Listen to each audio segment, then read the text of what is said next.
हरे कृष्णा प्रभु जी, हरे कृष्णा माता जी, आप सबके चरणों में दंडवत प्रणाम।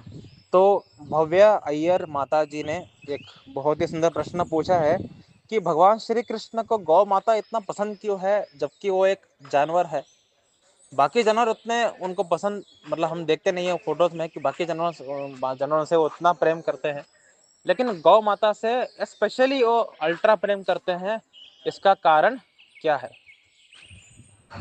तो आज हम गौ माता का ग्लोरिफिकेशन करेंगे थोड़ा, और जानेंगे कि कृष्ण को गौ माता इतना पसंद क्यों है।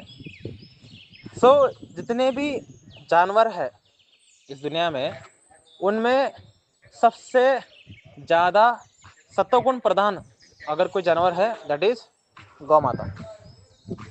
हम तो गौ माता को जानवर तक नहीं मानते, हम तो गौ माता बोलते हैं ना, माँ। हम जिनका दूध पीता है हम उनको माँ बोलते हैं।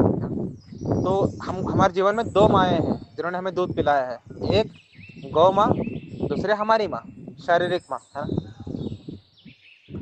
तो इस दुनिया में भगवान श्री कृष्ण को दूध पिलाने वाले कितने माँ हैं? दो माँ। एक यशोदा माँ, दूसरे गौ माँ। तो जिनको जो हमें दूध पिलाती है, हमारे भरण पोषण करती है, वो हमारे माँ के समान है।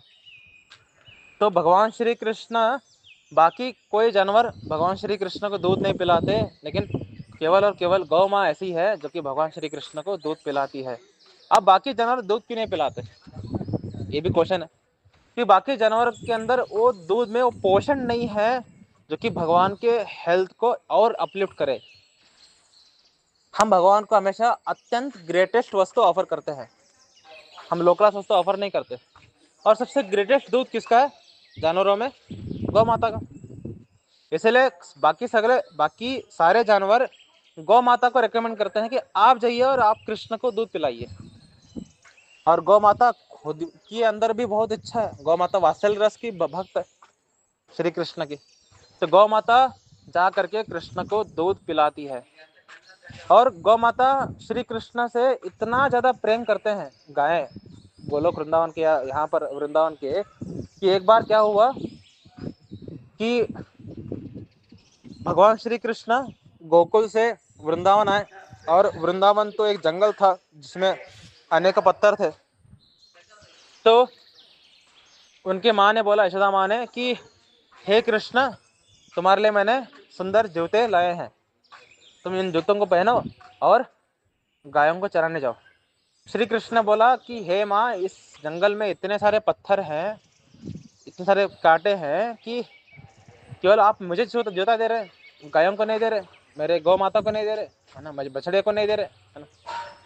यशोदा मैया ने बोला कि कृष्ण, थोड़ा तुम लॉजिकली बात करो, हमारे नंद बाबा के लाखों गाय हैं, है ना, एक दो नहीं है, लाखों गाय हैं, और इतने सारे जूते हम कहाँ से लाएं?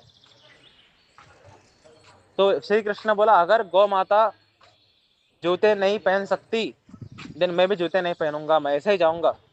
जैसे ही गौ माताओं ने सुना ये वाक्य कि कृष्ण भगवान उनके लिए बिना जूते के कंकड़ में, कांटों में चलते हुए आने वाले हैं, वो इतने भाव विवोल हो गए, रोते हुए सारे के सारे गाय बछड़ों को छोड़ करके, अपने जो खूंटे से बांधे हुए थे उनको तोड़ करके ऐसे भागे कि जितने भी उनको कंट्रोल करने वाले गोप है वो डर गए कि ये गाय मुझे मारने से थोड़ी ना आ रही है। और सब गाय गए और वृंदावन में जा करके जितने कंकड़ थे, पत्थर थे, कांटे थे, उन सबको कुचलने लगे। इतना कुचला कि सारे पत्थर, सारे कंकड़, सारे कांटे चूर चूर हो गए। पूरा का पूरा वृंदावन का जितने भी भूमि थी उन सबको गायों ने अपने पैरों से कुचल कुचल करके, जिसकी वजह से उनके पैरों में जख्म हुआ, कांटे चुभे उनको, लेकिन उनको कोई फर्क नहीं पड़ रहा है, उनको बस कृष्ण को सुखी देखना है। इतना कुचला कि पूरा का पूरा वृंदावन का मिट्टी जो आप देखते हैं ना आज, इतना स्मूथ मिट्टी है वृंदावन का। तो स्मूथ कैसे हुआ? वो गौ माता की चरण चिन्हों की वजह से है ना। और श्री कृष्ण ने जब देखा कि ये मिट्टी के अंदर गौ माता कितना ज्यादा प्रेम है, इसलिए श्री कृष्ण ने उस मिट्टी को उठा करके खा लिया कि इसमें गौ माता के चरणों की चिन्ह है और अल्ट्रा ज्यादा प्रेम है इसमें अंदर। कि गौ माता जब देखी कि ये मिट्टी स्मूथ नहीं हो रही है, कितना भी कुचले, तो सारे गौ माताओं ने अपने थनों से दूध बहाना शुरू कर दिया मिट्टियों में, और दूध जब बहा और उसमें जब कुचला गया, तब जाकर वो अल्ट्रा स्मूथ हो गया सूखने के बाद।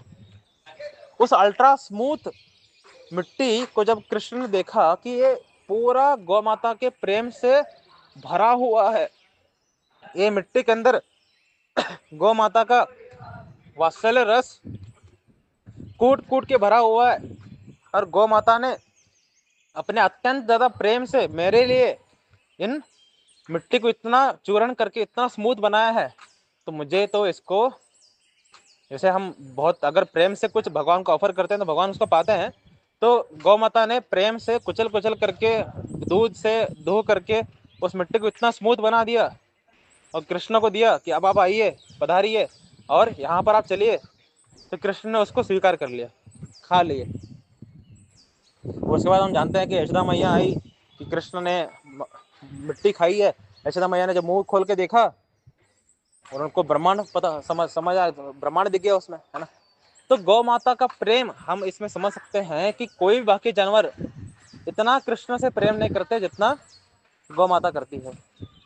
हालांकि गोलोक वृंदावन में कुत्ते भी हैं, बिल्लियां हैं,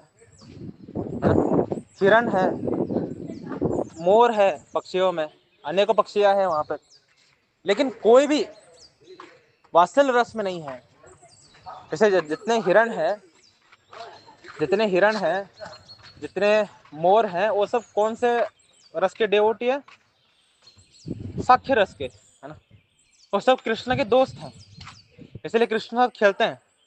जितने बछड़े हैं वो भी साक्ष्य रस के डेवोटीज हैं, कृष्ण खेलते हैं। और साक्ष्य रस से भी ऊंचा रस क्या है? वात्सल्य रस। वात्सल्य रस में कौन सी जानवर है? केवल गौ माता, गोलोक वृंदावन में और यहाँ पर वृंदावन में। तो कृष्ण की हाईएस्ट डेवोटी कौन है जानवरों के लेवल पे? गौ माता है।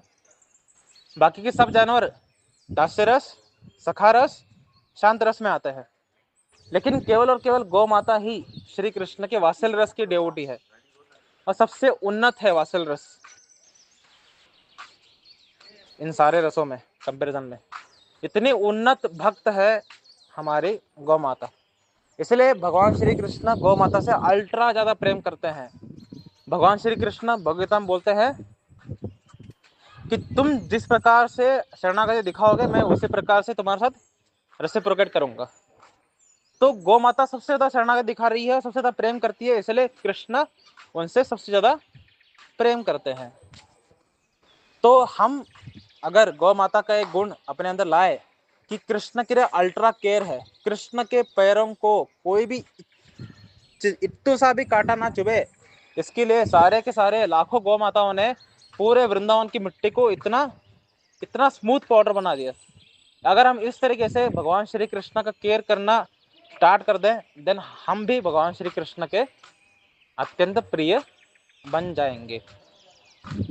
तो गौ माता का ये बात हम सबको बहुत अच्छी लग देता है कि गौ माता के अंदर कृष्ण के लिए कितना ज़्यादा प्रेम है, कितना ज़्यादा केयर है। कृष्ण को अपने पुत्र के रूप में देखती है। आपको पता होगा कि जितने भी गौ माताएं हैं उनके अंदर एक तीव्र इच्छा था कि कृष्ण दूध तो पीते हैं अपनी यशोदा माँ की, और यशोदा डायरेक्टली कभी कभी किसी एक गाय की डायरेक्टली जा करके वो दूध पीते थे, लेकिन सारे बाकी गाय जो थे वो सोच रहे थे कि कृष्ण हमारा दूध तो पीता ही नहीं है, हमें मौका ही नहीं मिलता, है ना। तो कृष्ण ने उनकी कैसे इच्छा पूर्ण किया? ब्रह्म विमोहन लीला में। ब्रह्म विमोहन लीला में जितने भी बछड़े थे उन सबको ब्रह्मा जी लेके चले गए, तो सारे बछड़ों के रूप में कृष्ण आए, और जितने भी गाय थे उन सबकी दूध को उन्होंने 1 साल तक पिया और गाय की इच्छा को पूर्ण किए। तो भगवान गौ माता के लिए एक पूर्ण लीला कर सकते हैं जिसमें उन्होंने ब्रह्मा जी को भी मोहित कर दिया। जस्ट इमेजिन, है ना। गौ माता के लिए कितना रेवरेंस है भगवान श्री कृष्ण में, गौ माता से कितना प्रेम करते हैं भगवान श्री कृष्ण कि उन्होंने ब्रह्मा जी तक को विमोहित कर दिया गौ माता के लिए, है ना। मतलब क्या हम समझ भी सकते हैं गौ माता कौन सी लेवल की है एक्चुअली? ठीक है। अब आप कोई क्वेश्चन पूछ सकता है कि चलो ये सब गाय जो हैं, है ना, ये सब गाय जो हैं ये भगवान श्री कृष्ण को अत्यंत प्रेम करते हैं, लेकिन व्हाट अबाउट हमारे गांव की गाय, है ना? फिर गाय भी 84 लाख योनियों में आती है ना?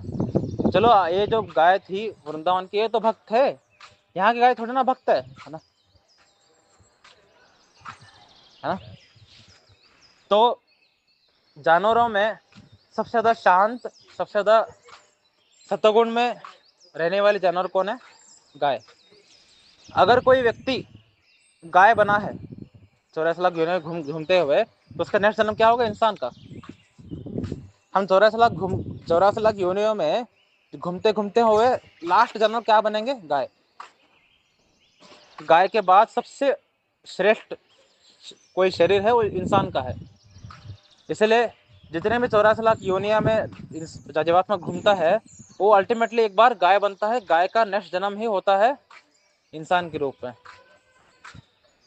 तो तो तो सारे जानवरों में गाय सबसे ग्रेटेस्ट जानवर है, और श्री कृष्ण की लीला में गाय सबसे ग्रेटेस्ट डेवोटी है जानवरों में, है ना? सो कृष्ण की लीलाओं में रहने वाले गाय और यहाँ के गाय में अल्ट्रा अंतर है, एब्सोल्युटली, है ना? लेकिन इसका मतलब ये नहीं कि हम यहाँ पे रहने वाले गायों का शोषण करें, यहाँ पे रहने वाले गायों को हम काट दें, है ना, उनका नॉलेज बना करके खाए, है ना? ये सबसे बड़ा पाप है। क्योंकि आप समझो ना कि जिस हम अपनी माँ के दूध पिया है, माँ का हमारे पास हमारे ऊपर ऋण है ना? हम माँ की इतना ज़्यादा प्रेम करते हैं, माँ की इतना ज़्यादा सेवा करते हैं, तो जिन गायों ने हमें दूध पिलाया है और हम पोषण किया है हमारे शरीर का, तो क्या हम गायों के ऋण ऋण में नहीं आते?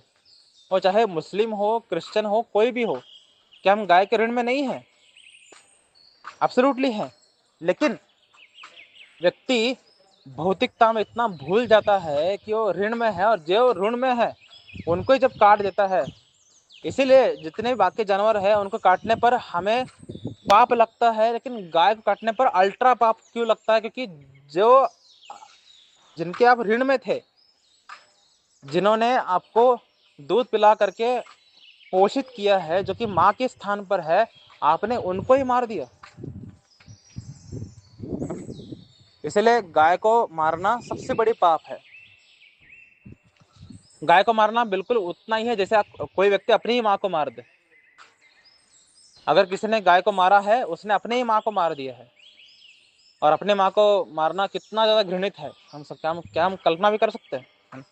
कोई व्यक्ति अपनी माँ को मार दे। सिमिलरली गाय को मारना अपनी माँ को मारने के समान ही है ना? क्या कोई व्यक्ति अपनी माँ को बुढ़ापे के वक्त उनको मार के खा जाता है? कोई ऐसा कर सकता है? नहीं कर सकता। लेकिन ऐसा ही करते हैं सब लोग, है ना? अब आजकल तो हिंदू कहने वाले नालायक लोग भी बीफ खाने लगे हैं, गाय का मांस खाने लगे हैं, है ना? सच सच शेमफुल थिंग एक्चुअली, है ना? चलो कोई भी हो, हमने गौ माता का थोड़ा ग्लोरिफिकेशन किया इस छोटे से ऑडियो में। हालांकि बहुत कुछ बोला जा सकता है, लेकिन मेरी बुद्धि के अंदर उतना डेटा है ही नहीं, मैं क्या जितना बोलूँ। मैं जितना मुझे याद था, मुझे जितना पता था उतना मैंने बोल दिया। चलिए मिलते हैं नेक्स्ट ऑडियो में।